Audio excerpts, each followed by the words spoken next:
Friends, what happened when a poor pedicab driver helped a rich girl getting soaked in the rain? But that pedicab driver wasn't an ordinary man.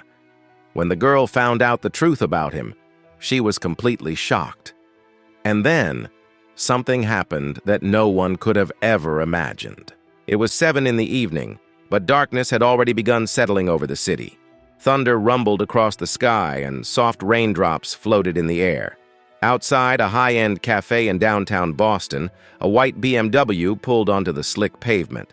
The car was expensive, but the woman inside looked even more striking than the machine she was in.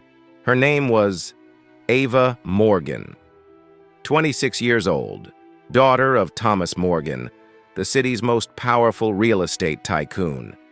Everything in her life had come easily: wealth, luxury, attention. But something about this evening was different. Her friends had left without her, and her personal driver had taken the second car to handle another pickup. She now stood alone on the sidewalk, in heels, her designer clothes damp from the drizzle, visibly frustrated. She pulled out her phone, but there was no signal. Uber wouldn't load. Rolling her eyes, she stepped under the small canopy of a closed boutique, watching the rain come down harder. And then, a pedicab rolled to a stop in front of her. "Ma'am, need a ride?" The voice was quiet but clear. Ava looked up. The man appeared to be around 28.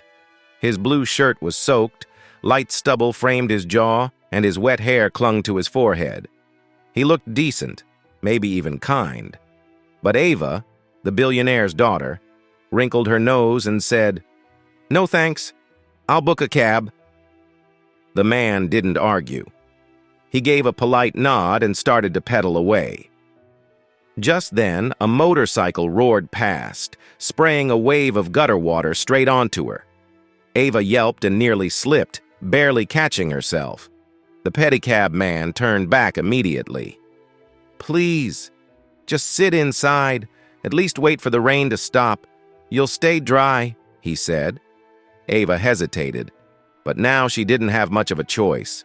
Wet, shivering, and alone, her pride gave in to necessity.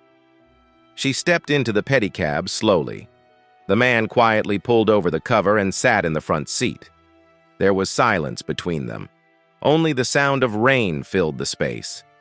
2 minutes passed, then 5, then 10. Ava sat unsure, confused. Was this stranger genuinely trying to help? Or was it some hidden game? But the man didn't glance back, didn't ask questions, didn't speak. And then a young boy came running through the rain and stopped by the pedicab, completely drenched. "Mom said to give you this," the boy said, handing him a lunchbox. The man took it gently. "Thanks, kid. Now go home and eat too," he said. The boy nodded and ran off into the rain. "Who was that kid?" Ava asked, curious. The man replied simply, "He lives next door. His mom's raising him alone. He hangs around me a lot. I try to make sure he gets food." Ava sat still. Something inside her shifted, like shame. All her life, she had measured people by status. But here was a man helping others without credit, without being asked, without anyone watching. The rain started to ease. The man turned slightly and said, "If you'd like, I can drop you off at your place." Ava nodded silently. The pedicab began to move. As they rode through the damp streets, Ava recognized the area. These were the same roads where her grandmother's house used to be. It had been sold to a developer years ago, but the memories stayed. About 20 minutes later, the pedicab stopped in front of a small house. "Why are we here?" Ava asked. The man hesitated. "Your phone was dead. You were soaked. No car. I figured maybe you'd want to have some tea, dry off a little. Then you can leave." Ava felt irritated for a second, but her body was shivering. Exhaustion, cold, and stress all weighed down on her. She stepped down slowly. As she reached the porch, her steps froze. Something about the wooden door, the light coming from inside, it all felt strangely familiar. The man opened the door and gently motioned for her to enter. She stepped inside, and there, on the wall, hung a photograph. Ava stopped breathing. She walked closer. It was a childhood photo of her. Her mother stood beside her, and behind them, in the background, stood a man, a houseworker maybe. But that photo had never left their home. How could it be here? She turned to the man. He stood still, silent, not meeting her eyes. Ava's voice trembled. "Who are you? And why do you have a photo from my house?" She stood frozen in front of the picture, her breath uneven, her memories opening like an old locked door. The man said nothing. He gently shut the door behind them and stepped into the corner of the room, quietly distancing himself from the moment. "How do you have this picture?" she asked again, her voice calm but shaking. He didn't look at her. He simply said, "Someone who once worked in your home. Maybe it came from there." He placed 2 cups of tea on the table, one for her, one for himself, and quietly walked out of the room. Ava reached for the cup but didn't drink. Her eyes stayed fixed on the photo. Slowly, memories came back. A man who used to get yelled at by her mother but still brought her pencils took her to school. His name might have been David, and then one day he just disappeared. No one ever said why. Ava didn't drink the tea. She stood, stepped outside, but the man, Ryan, was nowhere to be seen. She remembered it clearly. David Carter, the man she once called Uncle Dave, never lied. He was so humble that he couldn't even defend himself properly. He spoke with his head down, always soft-spoken, never confrontational. So now, a question burned inside her. Was the fraud ever real? Or had it been a convenient way to remove him quietly? Her hands trembled just thinking about it. The next morning, she went straight to the house where she had been the night before. But the door was locked. A padlock hung cold and untouched. A neighbor walking by noticed her waiting and said, "Ryan left early this morning. No idea when he'll be back." She stayed outside that house the entire day. Hours passed. Evening came, but Ryan never returned. That night, Ava lay silently in bed, but her eyes refused to close. She picked up her phone and opened Instagram. She scrolled through photo after photo, beach vacations, selfies with friends, candlelit dinners at exclusive restaurants. All the things she had once thought mattered suddenly felt tasteless, meaningless. Ryan didn't show up the next day either, or the one after that. On the 3rd day, Ava accompanied her mother to a formal meeting at a nonprofit office. It was just a routine charity appointment, one her mother supported through the Morgan Foundation. While her mother talked with the board, Ava's eyes wandered around the room until they landed on a wall lined with small framed photos. One caught her attention, a black and white picture of 3 people. A young boy, unmistakably Ryan, a woman beside him, likely his mother, and standing in between them was Uncle Dave. Below the frame, a plaque read, "In honor of Mr. David Carter, who dreamed of a school for underprivileged children.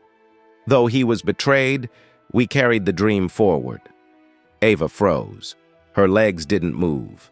That moment confirmed what her heart already knew. David Carter had been falsely accused, and Ryan was his son. The man who had quietly pulled over in the rain offered her a dry seat and walked away without a word. He wasn't seeking revenge. He wasn't an enemy. He was the consequence of a truth she had never been told. If her father had done that to his father, why had Ryan still helped her? She stepped out of that room quietly. No words, no goodbyes. But inside her chest, her breath was no longer steady. Her heart wanted only one answer. "Where are you, Ryan?" 3 weeks passed. Ava searched everywhere. The same back streets, the old house, even the pedicab stand where she first met him. But Ryan had disappeared. No phone number, no social media account, no mention of him anywhere. It felt like he had never existed, or didn't want to anymore. Then one evening, as Ava drove past a small, open field, her eyes caught sight of something unexpected. Children were playing in the dirt, barefoot, laughing as they passed around a worn-out soccer ball. From somewhere in the distance, she heard a calm voice say, "Hold a book like this, not like that." She stopped the car immediately, stepped out, walked toward the voice. Beneath a makeshift roof built from broken wood and tin, Ryan Carter stood in front of a cracked slate board, teaching a small group of children. Same blue shirt, same calm face, same quiet presence. He saw her, but there was no shock, no hostility, just a brief look. Then he turned back to the children. Ava walked closer and gently gestured if she could sit. Ryan gave a small nod. They sat across from each other, neither meeting the other's eyes. For a long moment, there was only silence. Then Ava opened her bag and pulled out an old envelope, the one from her father's files, the one that told the truth about David Carter. She placed it beside him. "I didn't do this," she said softly, "but I come from that house, so it felt right to return it." Ryan didn't open the envelope. He simply slid it gently into his pocket. He took a long breath. "I used to think about revenge," he said quietly. "I thought about making the daughter of the man who ruined my father feel the same kind of pain." Ava's eyes filled with tears, but she didn't speak. "But the day you sat in my pedicab," he continued, "soaked in the rain and didn't ask a thing. That day I let go of it. What your father did was wrong, but you didn't do it, and I couldn't justify hurting someone who had no part in it. That wouldn't make me better than them." Tears slipped down Ava's cheeks. She didn't wipe them. She just sat there, still, on the dirt floor, surrounded by the noise of children, and for the first time in years, she felt truly quiet inside. Ryan stood up and turned to the children. "Class is over, we'll start again tomorrow," he said. Ava stood too, uncertain. She wanted to say something, maybe ask him to stay, maybe ask for one more moment. He began to walk away. "Can we ever—" she started, but the words faded before they could take shape. Ryan didn't turn back. He just said, "I'm not looking to build something new. What I've rebuilt, I can't let break again." And he walked away. Not fast, not dramatic, just steady, final steps. Ava stood where she was. No goodbye, no promise. Just a real man, carrying his pain quietly, and still choosing to live for others.